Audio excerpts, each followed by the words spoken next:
Go. Ha ha. Hello. Chris Godinez, licensed professional counselor, also the host of We Need to Talk on every Sunday at noon. This is my special guest, Marcia Diane. We're going to be talking with her in just a second. This video is for educational and informational purposes only. The views and opinions stated herein are mine and mine alone. They do not represent the ACA, the APA, or any other damn therapist for that matter. Hey, guys. Did that. I'd like to thank my sponsor, BetterHelp. BetterHelp. BetterHelp.com/Chris Godinez. They're an online therapy company. They are international.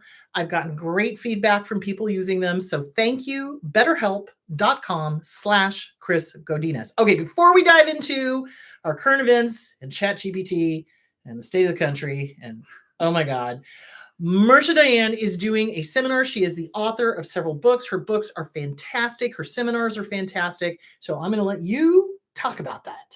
Thank you. Hi, everyone. So first, I'm going to show you some of the books that I have. If you go on my website, marciadiane.com, Climbing Out of the PTSD Hole, for people who have PTSD, think they might, or know people who have. This is a tiny little book. It's awesome, jam full of stuff. And I think you did the forward to that book. Yes, I did. And then I have actually 23 books, I think, online. Thriving in Unprecedented Times. So this is a wonderful book that covers a lot of different topics, including some spiritual things and case studies and all kinds of things that are relevant for today's world. Absolutely. So what I want to share with you, I'm so excited. My business partner and I are putting on a summit called the Trauma and Addiction Recovery Summit. It's going to be held from November 3rd to November 8th, and it's free. So free is a good number. Free is a good number. The funnel isn't up quite ready yet, but if you go on my website, marciadiane.com, MARCIA, Diane, DIANE.com, you can sign up for my email list, and then I will send you that information when it becomes available. So anybody who's dealing with trauma, recovery, depression, anxiety, personality disorders, all the craziness that's going on in the world today.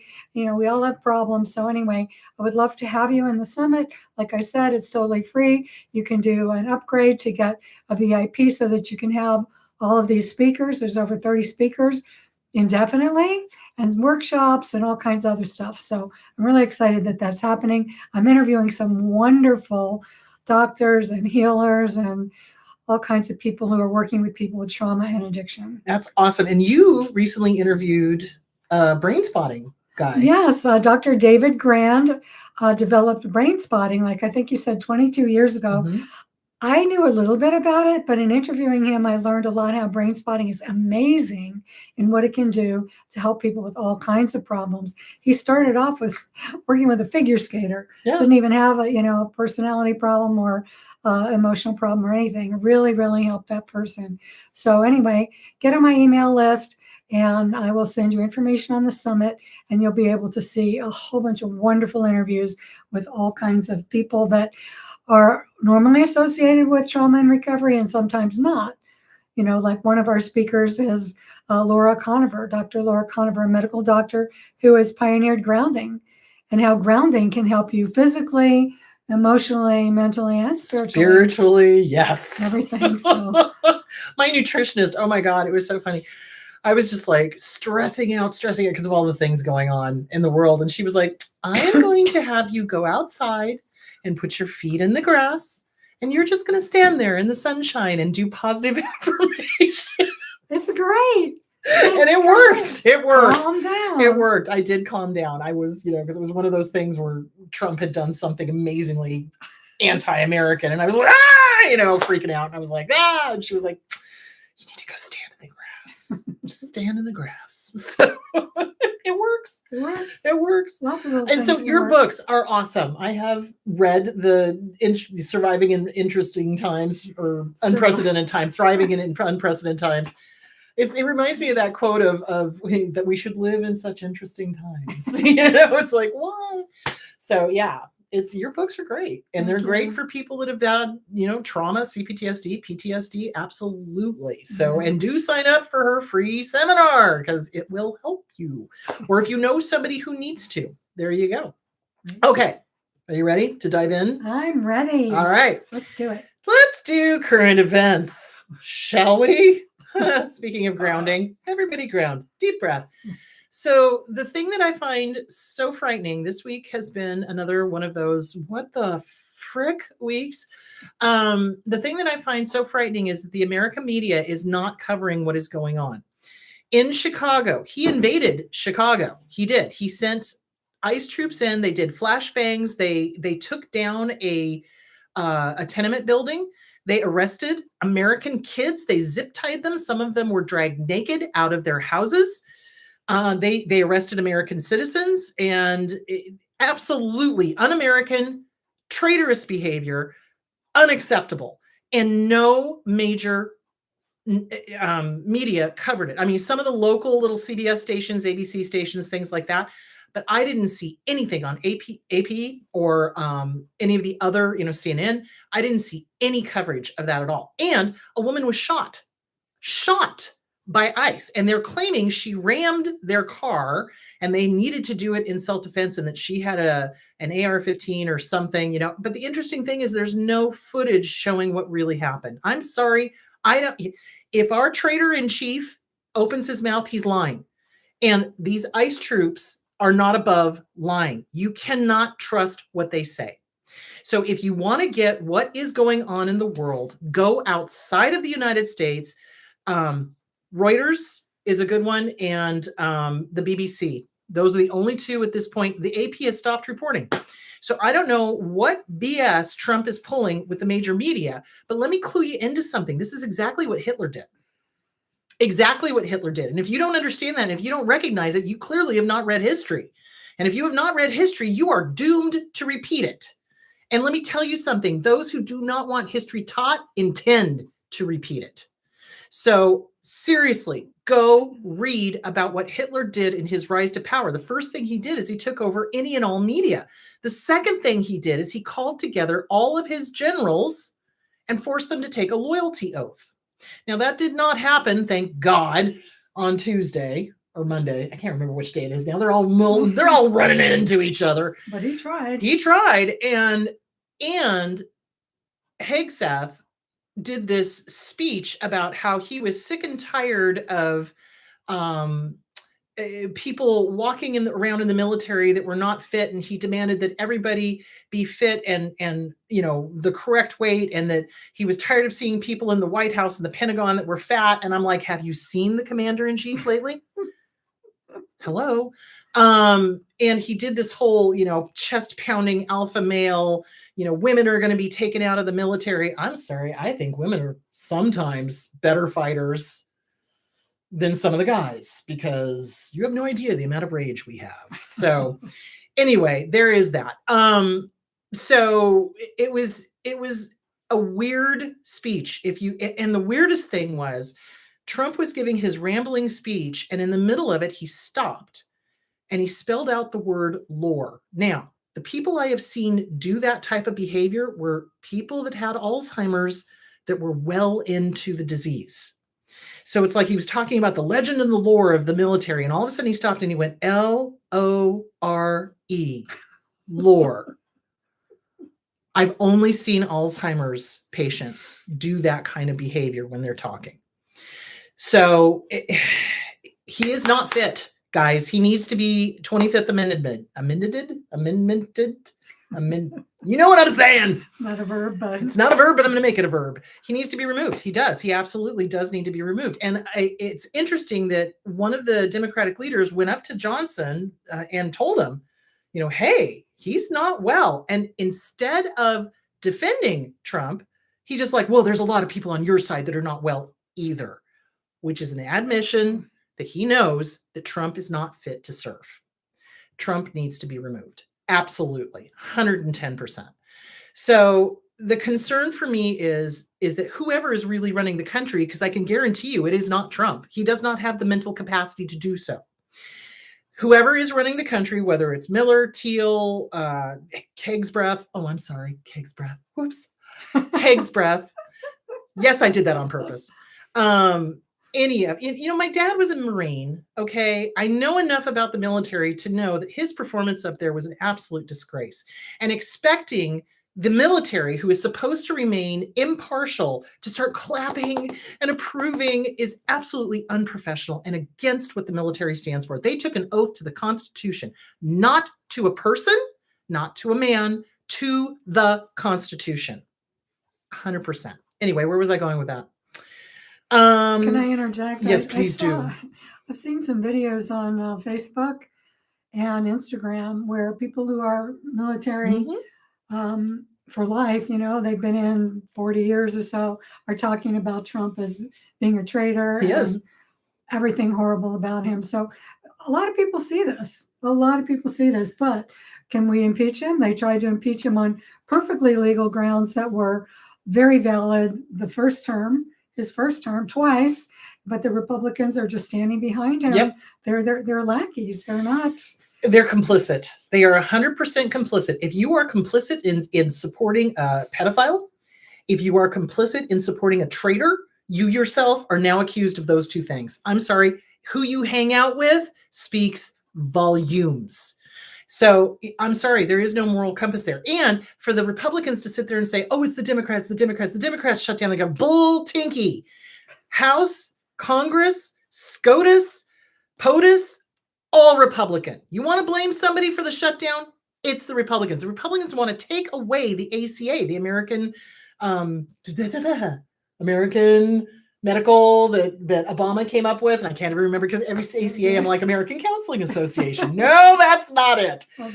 Obamacare. Yeah, basically they want, and if they get to do their big ugly bill, the Obamacare stuff is going to go through the roof.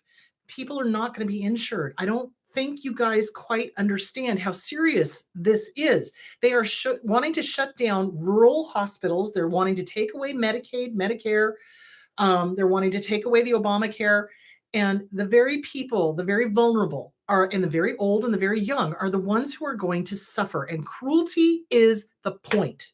The point of governing the American people is to care for them like a good shepherd. And to support the Constitution. And he does neither one. Nope. He doesn't care about the American people. Nope. Cruelty is the point. Like most narcissists, cruelty is the point. Which is a great segue into, let's talk about all the different personality disorders. Yay!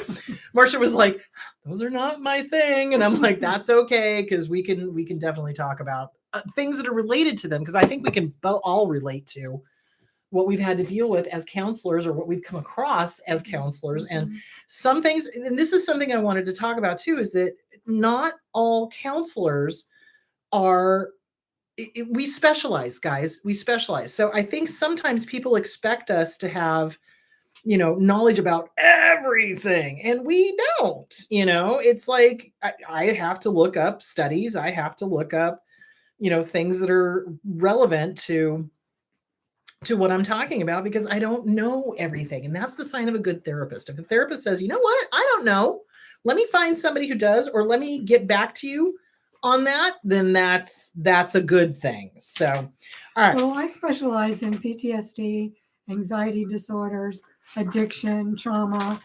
And I even have a client with complex PTSD, worked with her for 5 years, made slow and steady progress, but I'm getting to the point where I think she needs something much more than I can do. Yep. Either a psychologist, she is on meds already, but a psychologist, maybe, I think brain spotting. I'm going to introduce her to brain spotting. I think that's a great idea. Yeah. I really do. I the more I'm hearing about brain spotting, the more I'm like, ooh, this could be a good thing. This could be a really good thing. So and it's painless. It's painless, yes. So the personality disorders are divided into cluster A, cluster B, and cluster C. Cluster A is schizotypal and schizoaffective. Let me get over there. And paranoid personality disorder. So they are really hard to deal with. They need a psychiatrist. So basically, okay, let's start with paranoid personality disorder. I think that would be that'd probably be the best place to start. So paranoid personality disorder is when they think everything is out to get them, kind of thing. It is kind of aligned with schizophrenia in a way because you do have paranoid schizophrenics. So paranoid personality disorder is a pervasive distrust and suspiciousness of others and their motives. The motives are always interpreted as malevolent, even when they're not. So a person could walk up to somebody who's paranoid and, say hi or offer them something, and they will immediately be like, "What do you want? You're out to get me. You're gonna rob me. You're gonna do this. You're gonna do that." And these people are in a lot of pain. Yeah. They can't tell real from unreal. Yes. Everything is, they're so delusional. Yeah. And that's why it's related to schizophrenia, because it's like the brain is not functioning correctly. It can't discern. So, okay, suspects without sufficient basis that others are exploiting or harming them or deceiving them, is preoccupied with unjustified doubts about the loyalty or trustworthiness of friends and associates, is reluctant to confide in others because of unwarranted fears of the information being used maliciously, reads hidden messages and threatening meanings into benign remarks and events, persistently bears grudges, unforgiving of insults, injuries, or slights, real or imagined. And that's where it starts getting sticky, because trying to convince somebody who's delusional that what they're thinking is not real is next to impossible. Seriously. Yeah. One of my first jobs was working with a company that dealt with seriously mentally ill clients in residential treatment. So they had dual diagnosis, meaning they had personality disorders and they had substance abuse problems. Some of them had paranoid personality disorder. Some of them had schizoaffective disorders. Sometimes they'll have those moments where you seem to be communicating and they'll trust you or believe what you're saying, but then the next minute they flip on a dime. Yeah. And I don't think there's any medication. There's medication to keep them from hallucinating. Yeah. There's heavy hitting antipsychotics. Yeah. Haldol. But yeah, Haldol. Oh, geez. The side effects. Turns them into zombies. It does. It's stupid. I hate the state of psychiatric pharmaceutical care, because if somebody is delusional or somebody is schizophrenic, the meds they put them on does turn them into zombies, and then they don't want to take it, which I don't blame them. It's really hard to blame somebody when they're like, but I don't want to be a zombie. Right. Right. They don't have any idea what to do to fix them or to help them. No. And then the other one that I've seen them put them on is Seroquel, which has tardive dyskinesia, which is the grimacing tics. You can always tell when somebody's been on it too long, because they will have these grimaces and tics and things like that. And they'll spontaneously say things and they can't stop it, and it doesn't get better. If you get tardive dyskinesia, you're screwed. So, what drives me the craziest? I know we're going off topic, but what drives me the craziest is when I see doctors prescribing Seroquel as a sleep aid. I'm like, no, why are you doing that? And I tell my clients to get off of it. It's like, nope, absolutely not, because the risks are too great. So anyway, there that is. Ritalin can cause tardive dyskinesia also. Yep. Yeah. Oh yeah. Long-term Ritalin use. Yep. Okay. Perceives attacks on his or her character or reputation that are not apparent to others. Quick to react angrily to counterattack. Has recurrent suspicions without justification regarding fidelity of the spouse or sexual partner. And it does not occur exclusively during the course of schizophrenia. So that is paranoid personality disorder. That is a cluster A. It's just so sad. It is. It really and for people in their family. Oh. I mean, it's sad for the person who has it, but everybody around them, they're trying so hard to help them. And they can't. And sometimes they just have to divorce themselves from them because they're too crazy making. Yep. Oh, yeah, for sure. Okay, the next cluster A is schizoid personality disorder. So again, these are all kind of related to schizophrenia. So it's almost like it's on the spectrum of schizophrenia, but not full-blown schizophrenia kind of thing.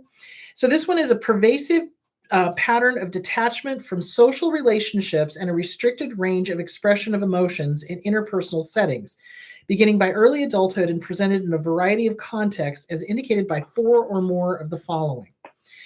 Okay, 1, they neither desire nor enjoy close relationships. They're loners. They're absolute loners, um, including being part of a family. Almost always chooses solitary activities, has little, if any, interest in sexual experience with another person, takes pleasure in few, if any, activities, lacks close friends and confidence other than first degree relatives, appears indifferent to the praise or criticisms of others, and shows emotional coldness, detachment, or flattened activity. It's almost like an extreme introvert, Yeah, but even more extreme than even that. yeah, even more extreme than that. And they're not a danger to anybody. This is when I watch TV shows and movies and they throw out these diagnoses and it's always to somebody who's the bad guy or whatever. I'm just like, mother clucker. Why don't you come talk to somebody who's actually in the profession? Seriously, it makes me mad. So Okay. those people are the ones that used to go off and be hermits. Yeah. They go up in the mountains and live in this little hut that they built, And they'd be perfectly fine for the rest of their lives. Yeah. Okay, schizotypal personality disorder, also part of the cluster A's. Pervasive pattern of social or interpersonal deficits marked by acute discomfort with and reduced capacity for close relationships, as well as by cognitive or perceptual distortions, eccentricities of behavior, beginning by early adulthood and present in a variety of contexts, as indicated by 5 or more of the following. Ideas of reference, including delusions of reference. Now, this is where you get into the okay, so for example, some of the stalkers in Hollywood who will stalk an actor or an actress and during their defense, they'll say something like, well, they wore a red sweater and they were sending me a message by wearing, seriously, I've seen that in some of the trials when they're reading off, what the defendant had said. They were wearing a red sweater and they were sending me the message that they wanted to be with me. And that's an idea of reference. That's kind of like, picking up messages that aren't there kind of thing. Odd beliefs and magical thinking that influences behavior and is inconsistent with subcultural norms.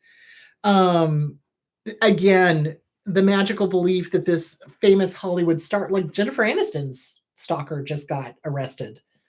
Yeah. He'd been stalking her for 2 years, was convinced that they were supposed to have 3 kids together. And she's like, and you are? Get away from me. Yeah, exactly. It's kind of scary. Unusual perceptions, including bodily illusions. So a lot of delusions, a lot of hallucinations, delusions. It's almost like schizophrenia, but not quite. Odd thinking and speech, vague, circumstantial, metaphorical, over-elaborate, or stereotyped. Suspiciousness or paranoid ideation. So you can see how some of these personality disorders kind of have similarities. So inappropriate or constricted effect, behavior or appearance that is odd, eccentric, or peculiar. So I've seen people, wear inappropriate clothing. So like heavy winter clothes during summer, shorts during winter, just kind of not quite figuring out what they need to be doing kind of thing. Lack of close friends or confidence, excessive social anxiety that does not diminish with familiarity and tends to be associated with paranoid fears more than negative judgments about the self. Okay, so that was cluster A. If you guys have any questions, make sure you put question and then ask your question, and John will paste it into the thing, and then at the end we'll answer the questions to the best of our ability. So something I would like to point out is that Marcia and I usually don't deal with, thank you. Marcia and I usually don't deal with cluster A's, because usually when somebody with a cluster A comes into us, I will send them to a psychiatrist because they need to be on medication of some sort to help them. And they need somebody who specializes in those particular personality disorders. Now, I have had the schizotypal, which was that one? Hold on, let me look at it again. Yeah, schizotypal. I have had some of the schizotypals go on to a psychiatrist and then come to me to deal with the emotional impact of their disorder. And that's fine. I can do that if I'm working in conjunction with a psychiatrist, but we are not going to take on a personality disorder that we are not familiar with and that needs medication. Does that make sense? Yes. Yeah, for sure. So yeah, we have seen those, but we generally don't work with them exclusively. We are always working with a psychiatrist. All right, cluster B, personalities. This is where you're going to get the abusers, unfortunately. Cluster B, antisocial personality disorder, which in the past, which in the past was sociopath, psychopath, cuckoo for Cocoa Puffs. So, antisocial personality disorder, a pervasive pattern of disregard for and violation of the rights of others occurring since age 15, as indicated by 3 or more of the following. Now, in order to get diagnosed with antisocial, prior to age 15, it would be oppositional defiance disorder. And I don't remember which one that is. Brain gone. Yeah. Also, don't deal with teenagers, so I couldn't tell you. So, all right. Failure to conform to social norms with respect to lawful behaviors, as indicated by repeatedly performing acts that are grounds for arrest or impeachment. If you notice, seriously, how many constitutional amendments has that idiot just blown right over, ignored? Well, broken. He's been breaking the law his entire career. How many bankruptcies did he have? 6 or Yeah, something. 7, I think. So therapists and psychologists who work in the prisons deal with a lot of these people. Yes. Because they're criminals, a lot Yep. of them. Yep. Okay, failure to know. Okay. Deceitfulness, as indicated by repeated lying. Repeated lying. If their lips are moving, they're lying. Should sound familiar.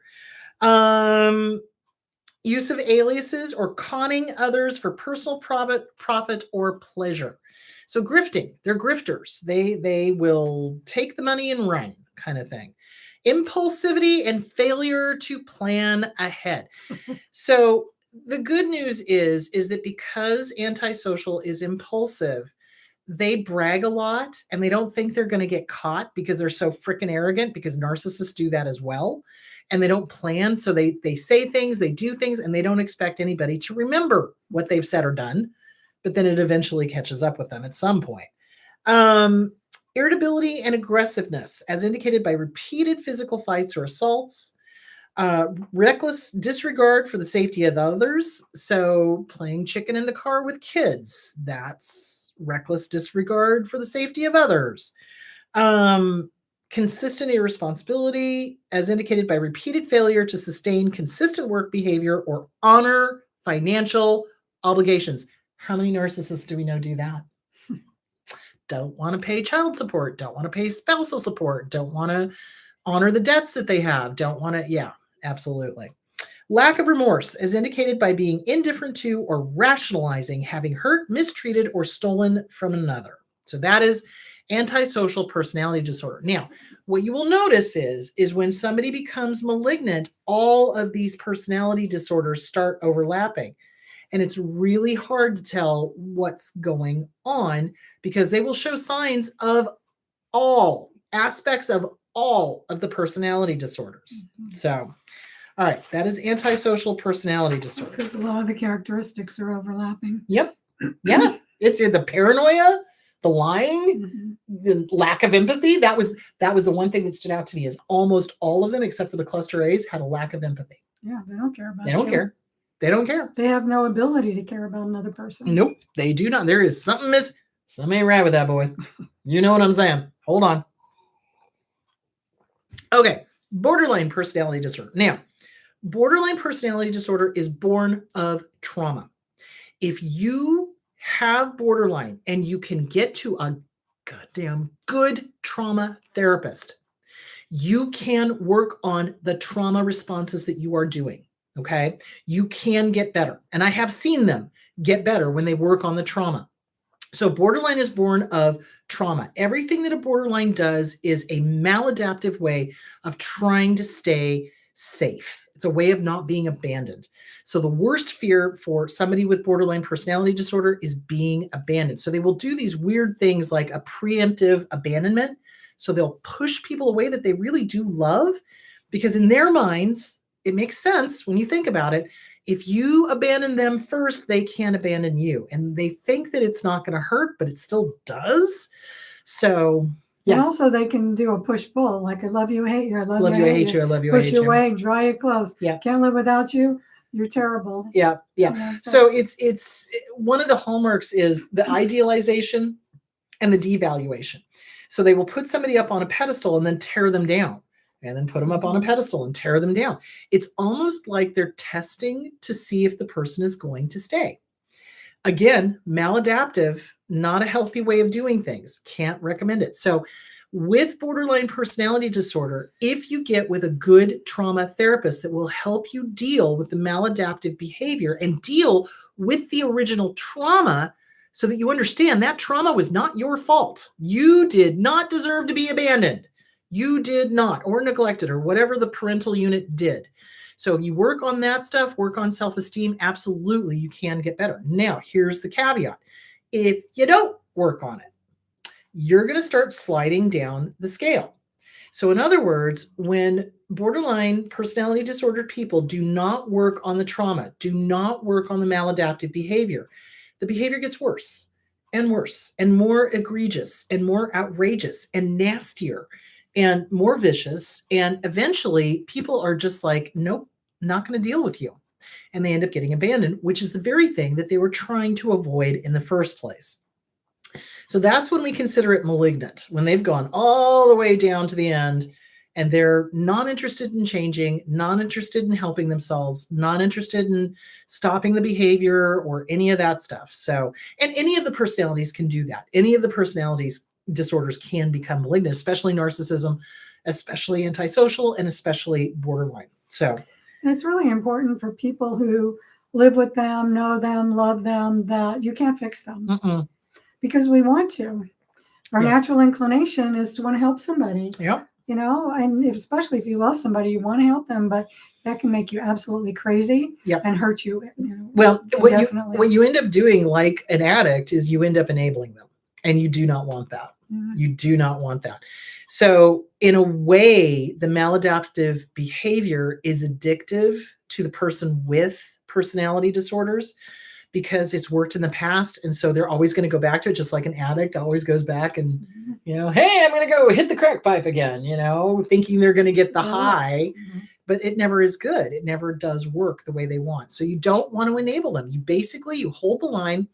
If you live with somebody that has borderline personality disorder, love somebody that has borderline personality disorder, read the book, Stop Walking on Eggshells by Randy Krieger. Do not enable them. Insist that they go get help. That's the only thing that's going to make them better. So, but usually they don't want help. They don't think they need help. Sometimes. I've had ones that were further down the line that were absolutely not interested. It's everybody else's fault. It's everybody. But again, you have to start going, blaming everyone else. Wow, I'm seeing different personality disorders in this behavior.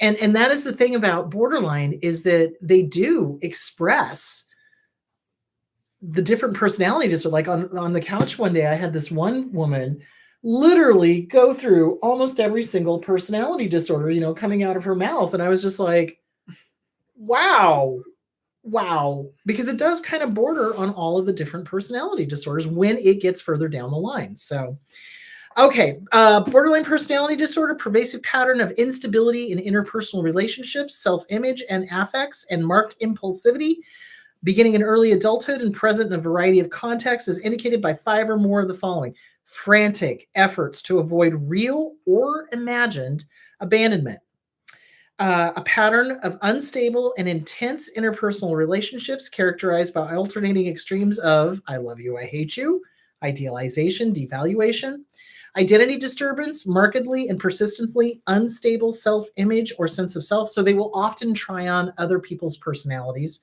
other people's style of dress, other people's way of talking, other people, because they're trying to figure out who they are and they don't know. So again, that's a self-esteem thing. So if you're working with a therapist, they had better also not only be working on trauma, but working on self-esteem and loving who you are here, now, in this moment. Okay, impulsivity in at least 2 areas that are potentially self-damaging: spending, sex, substance abuse, reckless driving, binge eating, gambling. Recurrent suicidal gestures, behaviors, threats, or self-mutilating behavior. Affective instability due to marked reactivity of moods, so mood swings like nobody's business. Intense episodic dysphoria, irritability, or anxiety, usually lasting a few hours or rarely a few days. Chronic feelings of emptiness. Inappropriate, intense anger, difficulty controlling anger, frequent displays of temper, constant anger, reoccurring physical fights, transient stress-related paranoid ideation or severe dissociative symptoms, which is, again, address the trauma, address the trauma, address the trauma. That is the best thing you can do. So I'd like to mention that if you are in a relationship with people like this, it's important not to analyze them and tell them, well, I think you're borderline personality disorder. I think you're a narcissist. I mean, that does no good at all. It just creates a tension and a fight and just like throwing gas on the fire. Yeah, don't do it. Don't do it. You can tell them they need help. You can tell them that they've got trauma. You can tell them that you think that they should probably work on their self-esteem or whatever, but you never, ever want to diagnose. And one thing that drives me crazy, and I don't know if you've seen this, I've got clients that have to go to court, right? And I will tell them, you do not diagnose them. You're not a therapist. You're not a psychiatrist. Do not stand up in front of the judge and say, my ex is, fill in the diagnosis. Don't do it. It's not going to end well. So don't do it. Okay, histrionic personality disorder. Pervasive pattern of excessive emotionality, attention seeking, beginning by early adulthood and present in a variety of contexts, is indicated by 5 or more of the following. Is uncomfortable in situations where he or she is not the center of attention, which sounds suspiciously a lot like narcissism. This one, I'm thinking that when they do it's different, but I'm thinking they're going to roll it over, I think, into borderline is what I'm thinking they're going to do because they're so similar. I mean, okay, interactions with others is often characterized by inappropriate, sexually seductive, or provocative behavior. Displays rapidly shifting and shallow expressions of emotions. So in other words, one second they could be laughing, the next second they'll be tearful and upset, and then they'll be back to calm and fine, but none of it feels real. It's very shallow. It's very not genuine, I guess is a good way to put it. Constantly and consistently uses physical appearance to draw attention to the self, has a style of speech that is excessively impressionistic and lacking in detail. So they're very generalized, lots of generalizations. Has style, okay, talked about that, shows self-dramatization, theatricality, and exaggerated expression of emotions. Over the top drama queens is the best way to put it. So I had a client one time that had an in-law that was constantly trying to seduce any man in the room, no matter who it was, including this person's own husband. You know, I mean, just crazy, just inappropriate sexuality, inappropriate flirting, over the top, very dramatic. Yeah. Or just needs to be the center of attention. Yep. We'll do anything to be the center of attention. Anything. Is very suggestible, easily influenced by others or circumstances, considers relationships to be more intimate than they really are. So they will latch onto somebody and suddenly they are their best friend and they've known them for 2 hours, or they are now their boyfriend and they've known him for a week. You know, I mean, that kind of thing. Okay, now we get to the narcissistic personality disorder. I'm pretty sure you guys are familiar with this. Pervasive pattern, yeah? Our favorite people, not pervasive pattern of grandiosity in fantasy and behavior, need for admiration, lack of empathy, beginning by early adulthood and present in a variety of contexts, as indicated by 5 or more of the following. Has a grandiose sense of self-importance, exaggerates achievements and talents, and expects to be recognized as superior without commiserate achievements. So, for example, General Bone Spurs coming and talking to actual generals when he's never seen a shot fired in anger and expecting those generals to respect him. I'm sorry, not going to happen. As a brat of a Marine, I can tell you that is not going to happen. So, or claiming that you have service, stolen valor. They do that all the time. Claiming you served in the service when you didn't, or claiming that you went to a certain college when you didn't, or claiming that you know more about something when you don't. That's all narcissistic behavior. Is preoccupied with fantasies of unlimited power, success, brilliance, beauty, or ideal love. So they can only associate with the best of the best of the best of the best because they, in their minds, are the best of the best of the best of the best, even though they're not. Believes that he or she is special. Oh, that's the next one. And unique and can only associated or be understood by those with high status, institutions, or people. Requires excessive admiration. You basically have to be following them around going, oh, you look great. Oh, you're fabulous. I love you. Huh, you're the best thing ever. Huh, like nonstop. It's exhausting. It's awful. And if you counter them, you're fired. You're fired. Or you're divorced, or you're whatever. Has a sense of entitlement, unreasonable expectations of especially favorable treatment, or automatic compliance expectations. So, for example, this is my favorite one to give. Is somebody, a narcissist, makes a dinner reservation in New York City during the high dinner time, which would be 7 to 9, doesn't show up for the reservation until 8:30 and expects to get that reservation and their preferred table. And if they don't, they will pitch a fit. And the best maitre d's that I love tell them to go blow it out their ear. So, having worked as a waitress, I'm just like, you know what? Y'all can just go pound sand. Thank you. Yeah. Just arrogant, expecting everybody to stop and make them comfortable. And that pisses me off more than anything else. Yeah, they're king of the world. Oh, king of the world. Is interpersonally exploitive, takes advantage of others to achieve his or her own ends. Lacks empathy. There we go again. Unwilling to recognize and identify with the feelings of others. Is often envious of others or believes that others are envious of him or her. So again, let me point this out. Trump has been talking about Obama and Biden this entire, how many months have we been dealing with this? He just likes to have a target to blame. Yep. To take the focus off of and him. He's jealous of them. He's the pot calling the kettle black all the time. Yep. If his lips are moving, he's lying. And it's like, and he's sitting there like bagging on Biden and bagging on Obama. And I'm sitting there looking at both of these men and I'm like, I should be in such good shape when I'm their age. You know what I'm saying? I mean, it's like, whatever. Okay. Shows arrogant, haughty behaviors and attitudes. So they think they're the cat's meow and they cannot be convinced otherwise. Okay. Now we're getting into the cluster C's. Okay. Avoidant personality disorder. A pervasive pattern of social inhibition, feelings of inadequacy, and hypersensitivity to negative evaluation beginning by early adulthood and present in a variety of contexts as indicated by 4 or more of the following. Avoids occupational activities that involve significant interpersonal contact because of fears of criticism, disapproval, and rejection. Is unwilling to get involved with people unless certain of being liked. Shows restraint within intimate relationships because of the fear of being shamed or ridiculed. Is preoccupied with being criticized or rejected in social situations. Is inhibited in new interpersonal situations because of feelings of inadequacy. Views the self as socially inept, personally unappealing, and inferior to others. Is usually reluctant to take steps, personal risks, or to engage in any new activity because they may prove embarrassing. So this, to me, is generally the product of a child who has been raised by an abuser. When the abuser is just nonstop criticism, nonstop, you're wrong, you're this, you're that, you guns. You remember the you guns? The kid is going to grow up with no self-esteem.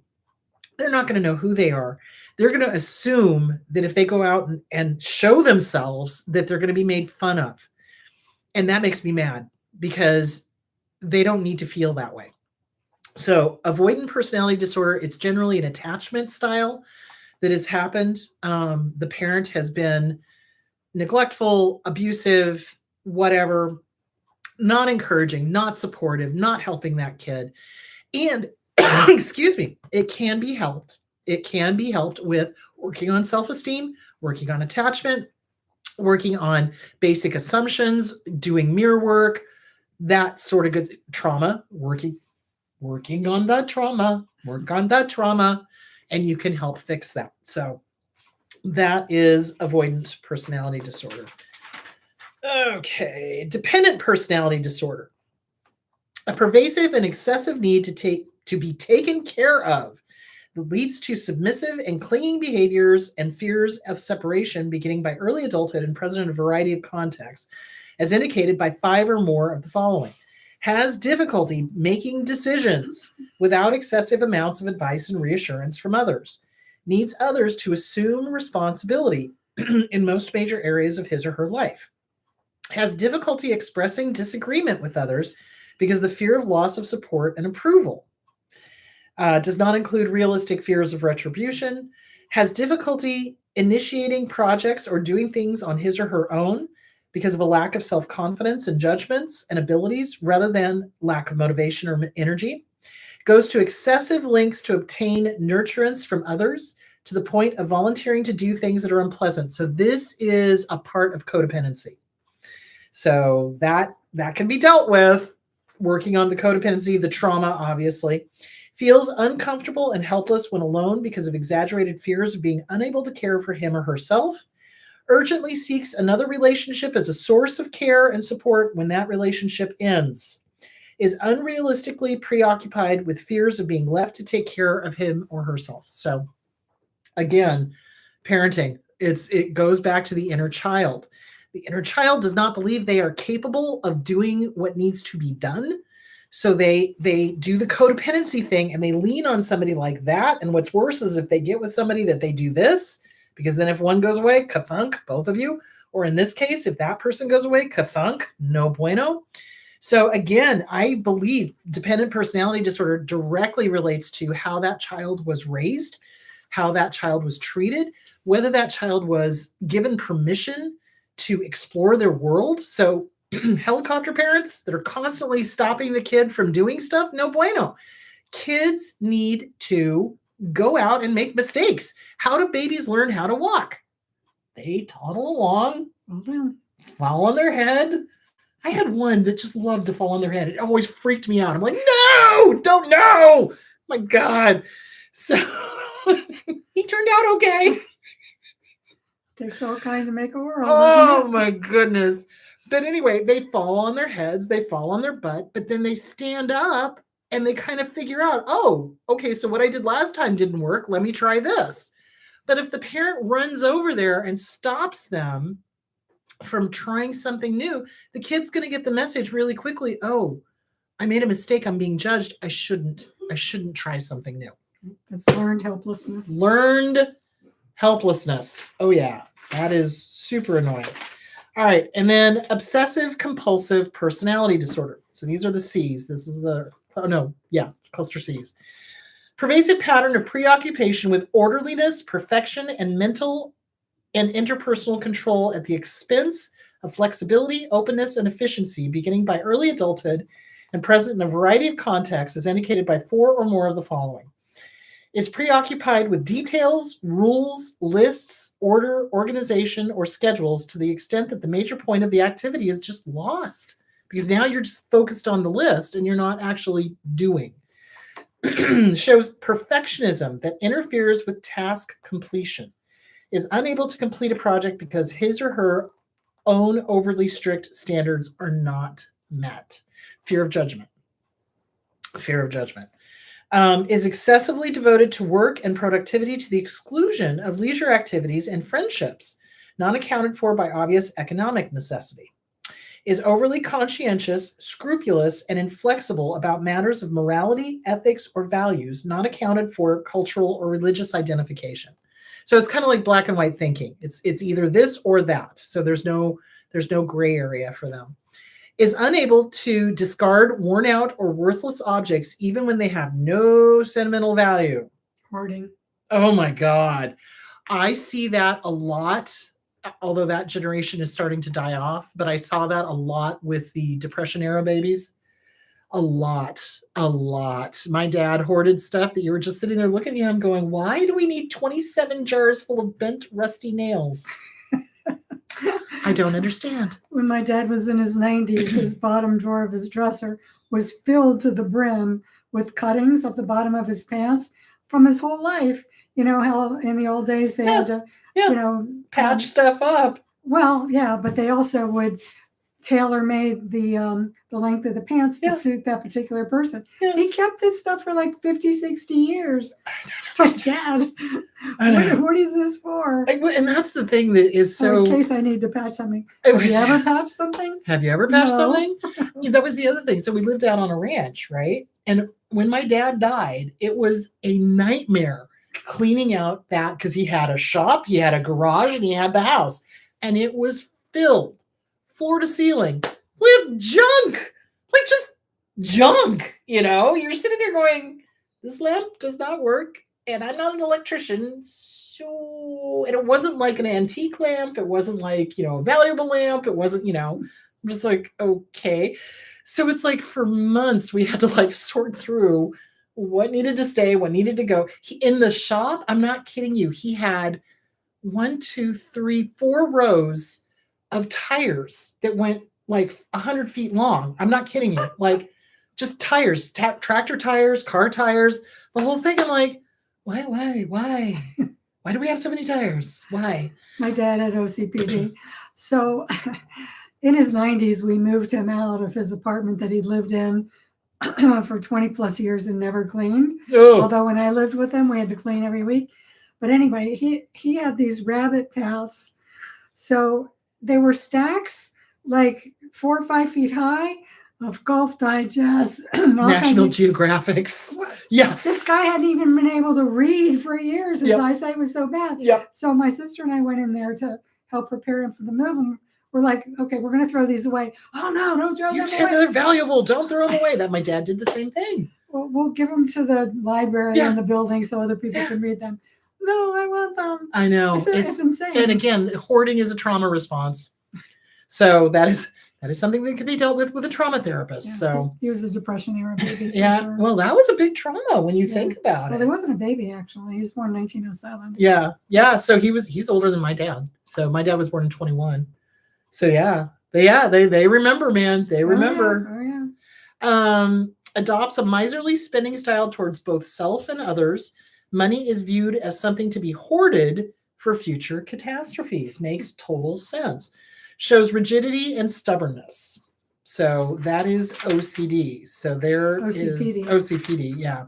Okay. Obsessive compulsive personality disorder. Yep. So those are the personality disorders.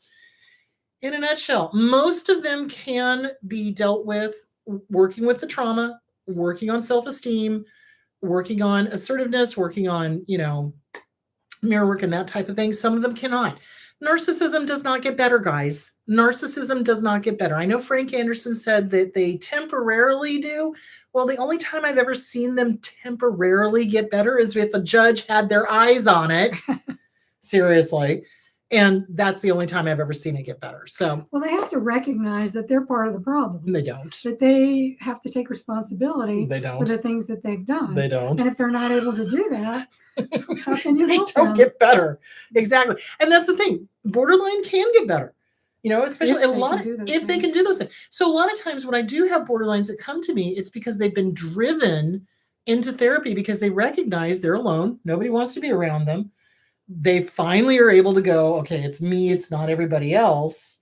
And they're willing to work. And I'll tell you something, those are some of the best clients because they do the freaking work. But sometimes they have to hit rock bottom. Bingo. Just like an addict. They have to lose everything before they go, okay, well, maybe I need to do something differently. Yeah. Yeah. I had one that was definitely all the way down at the end of the spectrum, did not want to take responsibility for anything. And I had offered her a book and she grabbed it and she put it really close to her face. And I said, oh, well, it's available on audio as well. She started screaming at me. How dare you infer I have reading problems? The text is 1 inch from your face. Yeah. And I was just like, I'm just trying to help. Don't shoot the messenger. So yeah. But they love shooting the messenger. They do love shooting the messenger, but I don't put up with it. So I told her, you will not speak to me that way. Thank you. Because she starts screaming. And I'm just like, nope, not in my office. So anyway, those are the different personality disorders. I hope that gave you some clarity. We're going to go to the questions now. Dear Lord, we've been talking a lot. I'm so sorry. Okay. Don't you think understanding about personality disorders helps us, the public, deal with what's going on in our government. Absolutely. And of course, we need history lessons too. Yes, absolutely. That's why I'm doing this show, guys. I don't know if you picked up on this, but the reason why I have been doing this show for 13 years, Long time. long damn time. You've got some stick-to-itiveness. Yeah, I'm stubborn. Is I want to educate the public so that they understand a personality disordered person and don't get involved with somebody who is an abuser. That's my whole point. And detach from them if you are. And detach from them if you are, and recognize that you have the right to not have to live walking on eggshells or being fearful of, with my dad, it's like I could walk into the room and I could say good morning one time, be fine. Next morning, I'd walk in, say good morning the exact same way, and he would, what does that mean? And I'm just like, I'm gonna back out now. So unpredictable. Yeah. So it is, honestly, every American should, and it's sad because we don't teach this stuff in schools. Abusers start when they start dating. They do, especially narcissists. So they start when in high school. So every high school student, there should be a basic psychology class explaining the different personality disorders, and maybe even explaining, severe depression. What you can do about it. Yeah, and what you can do about it. Yeah. When you're in or a relationship yeah. with that person, or when that's part of yourself. Yeah, exactly. So yeah, absolutely. Everyone should thoroughly educate themselves on personality disorders and call it out when they see it. It's and that's what I've started doing. And I have had some people go, oh, well, you're not supposed to be political. I'm not your therapist. I am a personality here on a YouTube show discussing therapy, discussing concepts. So I can be as political as I want, and I freaking will be. And if you don't like it, go away. So no, I'm sorry. I'm sick and tired. Freedom of speech. Freedom of speech. So read the Constitution. The first 10 sessions I did this year was on the different amendments, because people need to understand what is being ripped away from us. And you need to understand who is ripping it away from you. And that would be an abuser. Only an abuser would not want freedom of speech. What do they do to the targets of abuse? They shut them up. They shut them down. They want to make sure that they don't have their own voice. How many targets of abuse finally, when they get out of it, go, oh my gosh, I just want to be heard? All of them. All of them. You should call him abuser in chief. Yeah, he is. Absolute dark triad in chief, if you want my personal opinion. So anyway, yes, you need to educate yourself on what the different personality disorders are. You absolutely need to speak up when you see injustice happening. Thomas Jefferson has a quote: if there is a law that is unjust, speak up. That's what we're supposed to do. So speak up. When you see stuff going down in Chicago where they drag kids out who are American citizens naked, and they zip tie them and they separate them from their parents, speak out. Don't allow this to be done in the dark. What is happening in Chicago and what he wants to do in Portland is exactly what happened in Nazi goddamn Germany. Frickin' read history. Listen, guys, I am not just saying this to hear my own voice. Believe me, I would rather retire and go live in Hawaii. That's my goal. But when I see stuff going down, I am freaking going to speak up about it. I am. Absolutely. This is exactly what Hitler did. He shut down all of the media so that they did not report on the sneaky little things that Hitler was doing. That's exactly what's happening. Somebody said last week or the week before, when Jimmy Kimmel was taken off, that, Disney had to do that because they were trying to stay safe. Stop acquiescing in advance. That is what is going to get this country killed. Just like stop acquiescing to an abuser. Stop it. Stop it. If Disney had stood up to Trump and said, you know what? Nope, not going to take Jimmy Kimmel off. Do your worst.